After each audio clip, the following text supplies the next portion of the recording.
Então, o seu Pai, que vem em secreto, o recompensará. A igreja pode sentar. Glória a Deus. É muito bom estar sentado ali, né, irmão? Quando a gente está aqui, é com temor e tremor que a gente fica. Mas, gente, irmão, quero agradecer ao meu pastor pela confiança de entregar a tribuna nesse momento. Sei que, para mim, é uma responsabilidade muito grande transmitir a palavra do Senhor, mas para o Senhor também é uma responsabilidade muito grande, pastor, e entregar as tuas ovelhas para ouvirem. Mas pode ficar tranquilo que é Deus que vai estar falando conosco nesse momento. Oh, aleluia.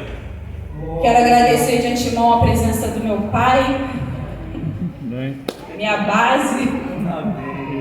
Agradecer por ter vindo, meu esposo, que é meu alicerce agora. Muito obrigada também pela sua presença. E agradecer a cada um de vocês que ouviram a voz do Espírito Santo e vieram aqui. Vocês não vieram aqui porque simplesmente queriam vir, mas foi porque o próprio Espírito conduziu. Porque o próprio Espírito nos conduz. Nós somos levados pelo Espírito, porque nós somos seres espirituais. Quem é do Espírito discerne aquilo que é do Espírito, e dele nada de segredo. Nós não somos compreendidos. Para o mundo somos loucos. Mas vamos tentar compreender o que Deus quer falar nessa noite. Deus colocou no meu coração uma palavra que é o seguinte: existe um Deus de portas abertas que fala com o povo as portas fechadas. Se você não entendeu, eu vou te explicar. Deus é um Deus de portas abertas. Ele tem muitas portas abertas para o seu povo. Só que ele se relaciona com o povo às portas fechadas. Nós lemos Mateus 6,6, que diz: entre no seu quarto, feche a sua porta, fala com o seu pai em secreto. Em secreto, ele vai te ouvir e publicamente ele te recompensará. Aquilo que tu pede lá em secreto vai ser tão grande que não vai dar para ficar em secreto, vai ficar público. Vão ver a tua vitória, vão enxergar a bênção que Deus tem para você. Só que existe uma dificuldade em fechar a porta do quarto. É muito fácil vir aqui e falar assim, quando vocês forem orar, entra lá no quarto de vocês, fecha a porta e pede a Deus em secreto. Mas eu quero falar sobre uma mulher, a mulher cananeia. Essa mulher, ela estava com uma filha terrivelmente endemoniada. A palavra de Deus diz isso. Essa mulher deixa essa filha na casa e corre em busca de solução. Ela corre em busca de Jesus. Mas entenda, ela deixou a filha onde? Dentro de casa. Ela não terceirizou. Ela não levou a filha para a tia. Ela não levou a filha para um vizinho. Não, ela deixou dentro da casa dela. Existem momentos que vocês vão vir para cá, vão vir buscar, vão vir adorar, mas lá dentro da sua casa vai ficar o problema. Só que aqui onde você veio buscar Jesus, ele lança a palavra aqui e acontece lá. Só que é difícil, irmão. Por mais bonito que pareça, é difícil deixar uma filha endemoniada dentro de casa e vir adorar, e vir procurar Jesus, e deixar a filha lá que de repente ela estava se debatendo, sabe-se lá Deus como que era aquela manifestação daquela legião demoníaca naquela menina, mas aquela mãe deixa. Por quê? Porque existe um momento que você não vai conseguir resolver.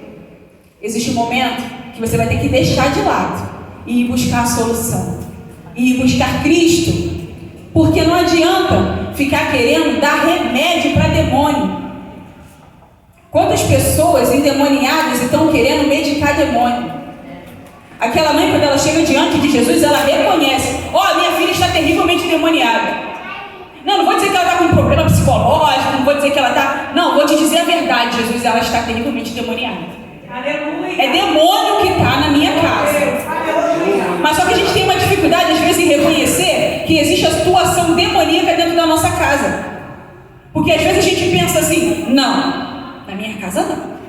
A nossa casa é blindada? É. Mas a pequena brecha que a gente dá entra. Infelizmente, irmão. Mas quando entra, se a gente reconhece que é atuação maligna, a gente vence no espiritual.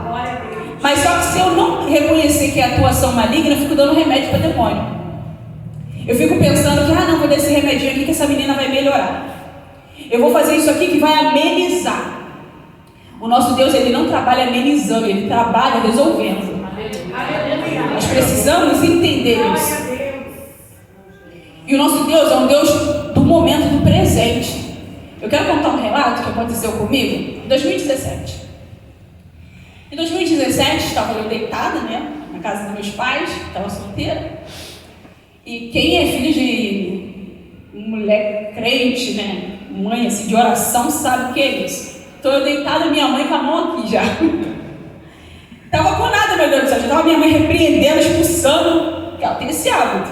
Sai passando no quarto das filhas, orando, repreendendo, se nem tem, mas já está com antídoto já, para estar repreendendo.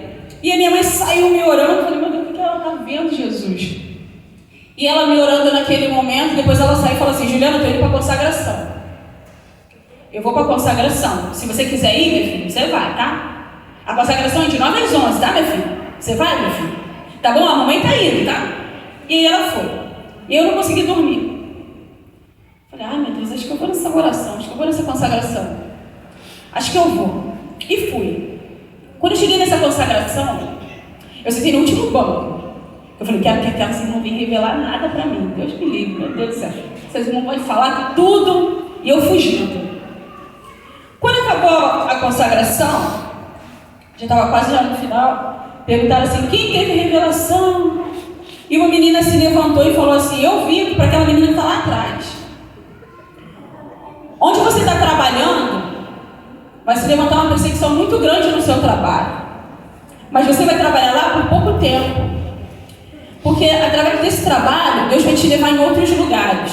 Só, irmão, que eu estava desempregada. Que emprego foi esse que ela falou? Aí eu escutei aquilo que aquela menina falou. Eu falei, estou desempregada. Não é possível, então eu estou empregada. Então, porque se foi Deus que falou, Deus não mente. Ele não é homem para que minta, nem filho de homem para que se arrependa. Porventura diria e não seria? Então, se ele falou que eu estou trabalhando, eu estou. Aí eu saí dali, daquela consagração, vieram ainda algumas outras irmãs falando, não, jovem, ela entregou isso, mas sabe aquelas pessoas que tentam justificar a profecia? Se foi Deus que falou, deixa, gente, tenta justificar não. Não tenta incrementar aquilo que Deus falou não, porque Ele é suficiente para falar e cumprir. A profecia chegou para mim dizendo que eu estava no trabalho e que eu sofreria perseguição nesse serviço. Só que a minha carteira dizia que eu estava desempregada. Aí o que eu fiz? Não sei o que acontece, irmãos, que o Espírito Santo dá uma coragem na gente. Aí eu pensei assim, onde que eu coloquei currículo? No Hospital Mahatma Gandhi. Eu vou lá. Cheguei nesse hospital e falei assim, onde que é o RH? Fui juntamente com meu pai. Fica lá em Milópolis, lá no Hospital Calazans, é o RH do Mahatma Gandhi, vai lá. Aí eu cheguei lá e perguntei assim para a menina, olha, eu coloquei meu currículo aqui e eu queria saber como é que está o processo seletivo aí, como que está. Aí ela, ligaram para a senhora, porque a gente só fala aqui com quem recebeu a ligação. Aí eu falei, estou ligada. Ela, não, ligaram para a senhora? Porque ninguém tinha me ligado, né? Eu não ia mentir e falar que tinha me ligado. Aí eu falei, vê como é que está o processo aí. A consagração que eu fui, que eu recebi essa palavra, foi na quinta-feira.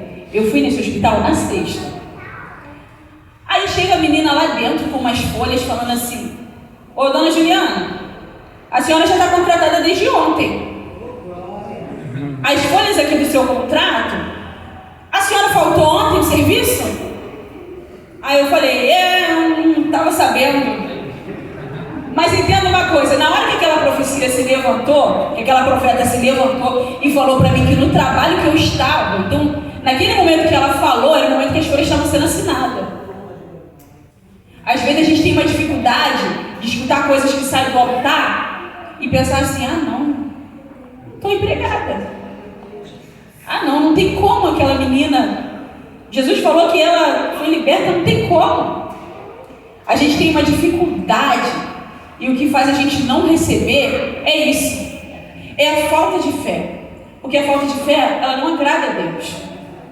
Se eu te perguntar aqui, quem foi criado primeiro? O homem ou a mulher? você vai falar para mim o quê? Que foi o homem.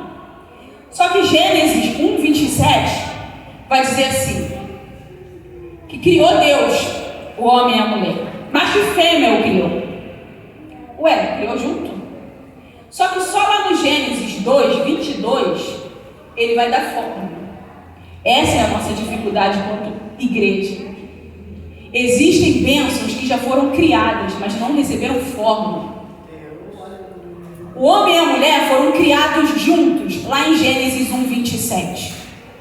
Só que ele só deu forma para o boneco em Gênesis 2:27. Existem bênçãos que já foram criadas lá no céu para a tua vida. Mas qual é a dificuldade de você reconhecer isso? Porque você ainda não viu materializado na sua frente. Quando uma profetisa chegou para mim falando que eu estava empregada, que eu ia receber uma perseguição, eu não estava vendo a minha carteira assinada. Não estava materializado aquilo. Porém, eu não estava vendo, mas já estava liberado. Existem muitas bênçãos que já foram liberadas lá no céu para nós. Mas por que a gente não toma posse? Porque não materializou. Porque nós não enxergamos ainda. Criou Deus o homem e a mulher, mas eu não vi nada. Ah, não, só criou só depois. Mateus 6 que nós lemos, nós vimos que Deus, ele fala que ele é o nosso Pai. E o seu Pai te recompensará em secreto. Certa vez na Bíblia, diz sobre a mulher do fluxo de sangue. Ela chega e fala assim, tão somente se eu tocar, serei curada. E ela tocou. E ela foi curada naquele momento que ela tocou? Não. Que isso, Guilherme? Falando heresia? Não, vamos contextualizar. Na hora que ela toca, ela não é curada. Porque depois Jesus pergunta, quem foi que me tocou? Aí ela se apresenta, aí ele libera. A tua fé, de acordo com a tua fé, receba. Aí naquele momento ela foi curada. Então entenda que na hora que ela toca, ela não é curada, mas ela é amenizada de sintomas. O sangue que estava sendo exposto parou. Nós temos que entender, irmãos, que nós não precisamos viver um evangelho de amenizar sintomas, mas sim de ser curado. Parar com isso de apenas um toque. Não é apenas um toque, é tocar, ir lá e reconhecer que foi tocado. Uma geração que quer tocar, só tocar, mas não quer se comprometer e dizer, foi eu que toquei. Só quero tocar. Só quero vir hoje aqui no culto e dar só um toquezinho. E depois desse toque, reconhecer que foi Ele que te livrou. Reconhecer que foi Ele que fez. Depois que ela toca, Jesus pergunta, quem foi que me tocou? Porque Deus, Ele quer isso, irmãos. Às vezes nós perguntamos assim, quem quer aceitar Jesus? Vem aqui à frente, porque é necessário esse reconhecimento público. A gente faz apelo, mas não é porque a gente está apelando, queira Jesus, até mesmo porque não somos nós que escolhemos a Ele, mas sim Ele que escolhe nós. Foi Ele que nos escolheu e nos nomeou como povo dele. Eu já vou concluir aqui a mensagem, mas o que Deus falou muito forte no meu coração, entra e fecha a porta. 2 Reis 4 vai te falar sobre uma viúva. Ela estava desesperada. O escândalo ia chegar na casa dela. E o profeta fala assim, entra na tua casa, fecha a porta com os teus filhos. É necessário fechar as portas. Não adianta se desesperar. Não adianta correr pelo quintal. Não adianta mandar mensagem para muita gente. O que adianta é entrar, fechar a porta e falar em secreto. Às vezes não recebe porque o quarto já perdeu a tranca. Porque já não consegue mais falar com Deus no secreto. Porque não tem mais, eu falo, eu oro. Porque se nós pedirmos, nós vamos receber. Deus, Ele não vai abençoar quem está necessitado. Porque necessitado tinha uma multidão.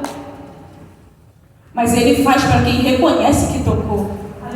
Ele bate para quem reconhece que fez aquilo. E a nossa oração, ela precisa combinar com a nossa vida. Não adianta eu orar por uma coisa e viver outra. Ana, quando entrava lá na igreja, que ela orava, você pode ler o texto, você não vai ver Penina perseguindo Ana em momento nenhum, só quando ela ia para a igreja. Penina convivia com Ana, mas não incomodava ela em momento nenhum, somente quando ela estava subindo para ir à igreja. Tem coisas que acontecem na nossa vida, tranquilo o dia inteiro, mas na hora de vir para a igreja, é tanta coisa. Na hora de entrar no quarto para ler a Bíblia, um te chama, outro te liga, outro precisa de você. Não consegue entrar no quarto e fechar a porta. Não dá. É difícil. Por quê? Porque naquele momento, o inferno sabe que quando você pede ao Pai, o Pai faz. Aleluia. Quando nós pedimos ao Pai, o Pai estabelece, o Pai libera. Aleluia. Ainda dentro da criação, nós conseguimos enxergar que Deus descansou. No 7º dia Ele descansou. Mas Deus, Ele descansa antes de fazer o homem. Porque depois que Ele faz o filho, não descansa. Tem gente que fala isso muito para mim. Ai, Juliana, dorme agora, porque quando você tiver filho, você não descansa. A mãe, depois que tem filho, não descansa. E a mesma coisa é Deus. Ele descansou, mas depois que Ele fez o homem, Ele não descansou. Ele trabalha incansavelmente até hoje. Só um momento na Bíblia Deus descansou. Mas foi quando? Antes de criar. Antes de criar o filho. Depois que o filho foi criado, depois que Ele formou você, depois que Ele me formou, Ele não teve mais descanso. E Ele trabalha incansavelmente para aquele que busca. Ele trabalha incansavelmente para aquele que pede. Porém, nós às vezes pedimos, mas pedimos mal. Não sabemos pedir. Pedimos às vezes para querer se aparecer. Pedimos às vezes para querer jogar na face de outra pessoa. Ana, quando pede, ela pede e entrega. Ela pede e dá. E interessante dessa passagem, que Ana, quando ela está pedindo, quando ela está clamando, ela pede um filho, e ela já faz um voto ali a Deus, que é o voto do Nazireu. Ela diz que não passará navalha. Eli chega para ela e fala assim: mulher, está embriagada? Aquilo não está escrito ali, simplesmente está. Mas entenda uma coisa: se ela está fazendo um voto do Nazireu, ela não poderia beber álcool, ela não poderia beber vinho, ela não poderia beber. Mesmo no ventre, o voto do Nazireu, ela não poderia ingerir isso. Mas ele vem dizendo assim, ó, tá pedindo, mas não está combinando com o que tu está pedindo. Tem muita gente que olha pra gente e fala assim: a vida que tu leva não combina. Mas é a porta fechada. Quem tem que saber somos nós. Claro que nós não vamos levar o evangelho ao escândalo, mas quem tem que saber da conduta da Juliana é a Juliana. Examina-se, pois, o homem a si mesmo. Nós temos que nos examinar, analisarmos a nossa vida. E não precisamos ficar aqui falando da nossa santidade, nos mostrando ser santo. Até mesmo porque a nossa santidade tem que ser vista pelo nosso Deus. As pessoas colocam rótulos em nós, querem colocar rótulos, querem dizer: não combina, a sua oração não combina com a vida que tu leva, a sua oração não tem nada a ver com a sua conduta. Querem nos colocar rótulos. Certa vez, o anjo Gabriel chega para Maria e fala para Maria que ela vai conceder. Agraciada do Senhor, porque tudo foi pela graça, nada porque Maria merecia, tudo pela graça, porque é pela graça que nós fomos alcançados. E ele diz assim, ó: e a tua prima já está no 6º mês, aquela que dizem ser estéril. Entenda que o anjo, ele diz assim, ó, aquela que dizem ser estéril. Isabel, ela era reconhecida como a estéril. Rotularam ela nisso. Às vezes rotulam a gente em certas situações. Só que Zacarias estava as portas fechadas, pedindo, porque quem pedia era Zacarias, não era Isabel. Zacarias pedindo a Deus aquilo. E todo mundo dizendo que ela era estéril, porque o anjo diz, aquela que dizem ser estéril. Tem gente que vai falar da nossa vida, que vai nos colocar um rótulo, mas entenda, irmão, seja livre, seja liberto. Se te colocam um rótulo, não aceite, porque rótulo não garante conteúdo. Não adianta querermos rotular, porque rótulo nenhum garante conteúdo. Não adianta a gente pegar uma Coca-Cola, tirar a Coca-Cola e colocar um Guaraná natural, porque o rótulo não garante conteúdo. A gente tem que saber o que tem dentro. Só que saber o que tem aqui dentro, só Deus sabe. As feridas que eu carrego, só Deus sabe. Não adianta. Mas nós temos que saber, irmãos, nos colocarmos nas posições corretas. Nos colocarmos dentro da posição que Deus nos quer. Porque quando nós estamos fora da posição, o que era para dar vida acaba causando morte. Quando estamos fora da posição, certa vez, um amigo meu, que agora já não se encontra mais, né, já partiu, por simplesmente um erro numa posição. Chegaram em casa, colocaram uma garrafa de cloro, uma garrafa PET, né? Estava com cloro dentro. Colocaram em cima da mesa. Ele chegou do futebol, muito cansado, né? Ficou lá jogando bola. Chegou cansado, exausto, viu aquela garrafa, pegou e bebeu. Só que o cansaço estava tão grande, o desespero estava tão grande, que ele saiu bebendo e nem percebeu nada. Depois foi levado para o hospital e, infelizmente, o pior aconteceu. Mas entenda, por que aconteceu isso? Porque a posição da garrafa estava errada. Aquela garrafa não era para estar na posição em cima de uma mesa. Existem coisas que a gente tem que saber dentro da nossa casa, colocar na posição certa. A gente tem que colocar coisas dentro da nossa casa na posição que não vai causar morte. Dentro da nossa casa, o que é o mais importante? Nós temos que colocar na posição certa as pessoas na nossa vida. Mais importante para mim tem que ser quem? Deus. Depois, meu marido. Depois a minha família, depois a igreja. Se nós não colocarmos as coisas nas posições certas, a gente causa morte. Porque quando colocamos em qualquer lugar, outro vem e por ver aquilo, pode acabar morrendo. Então que nós venhamos colocar as coisas na posição certa. E a posição certa, irmão, é você entrar no teu quarto, fechar a tua porta, orar o teu pai em secreto. Para de desespero, de ficar falando, ai, eu estou desesperada, olha por mim, olha você. Nós não precisamos mais disso. Claro que nós nos unimos em oração, isso é bom, contar as necessidades para os santos, mas nós também temos que ter o nosso secreto com Deus. Nós também temos que ter tranca no nosso quarto. E é interessante quando a gente fala sobre a porta, né? Fecha o teu quarto. Claro que a gente não está falando de um quarto físico, né? Porque qualquer lugar para você pode ser o seu quarto.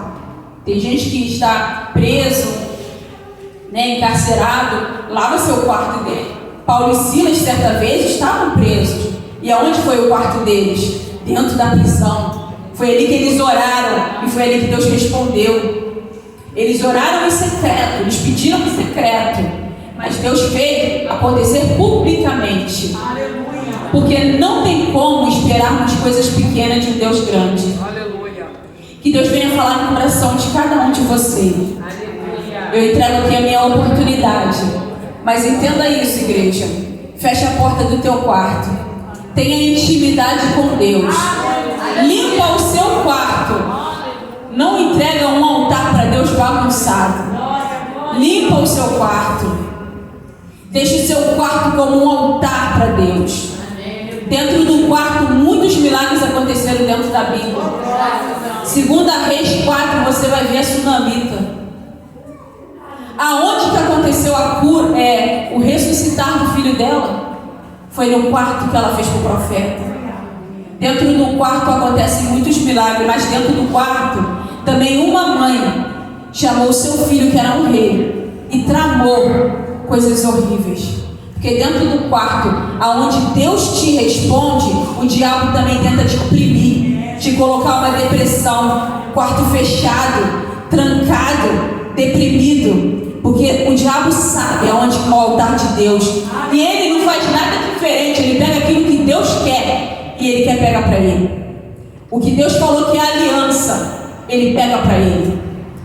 O símbolo da aliança de Deus para conosco é o arco-íris. Mas o diabo está pegando o arco-íris e colocando como símbolo dele. Ele não cria, mas ele pega aquilo que é de Deus. Você é um projeto de Deus. Você é um vaso escolhido. Mas o diabo pega e tenta fazer você entender que já era, que não tem jeito, que a sua vida está perdida. Mas você é mais do que vencedor em Cristo Jesus. O que nós vamos viver, Satanás não pode mais viver. Nós vamos entrar onde ele foi expulso. Por isso tanta perseguição contra a igreja. Mas nós somos mais do que vencedores. Mas nós temos que ter a chave da vitória, que é a oração. Tudo se moderniza nesse mundo, irmão. Mas uma coisa continua sendo a principal, continua sendo do modo antigo, é dobrar o joelho e clamar. Não existe modernizar a busca da presença. Davi tentou trazer a presença por carros, tentou fazer, não, vou botar nessas carruagens aqui para ser mais rápido. Mas Deus tinha falado, é no ombro, porque você tem que sentir o peso da presença. É difícil demais entrar no quarto, fechar a porta e pedir a um Deus que você não vê fisicamente. Mas entenda, quando você faz isso, é uma vitória que você recebe. Por mais que você não esteja enxergando, mas Deus já está liberando para você. E assim eu agradeço a minha oportunidade em nome de Jesus.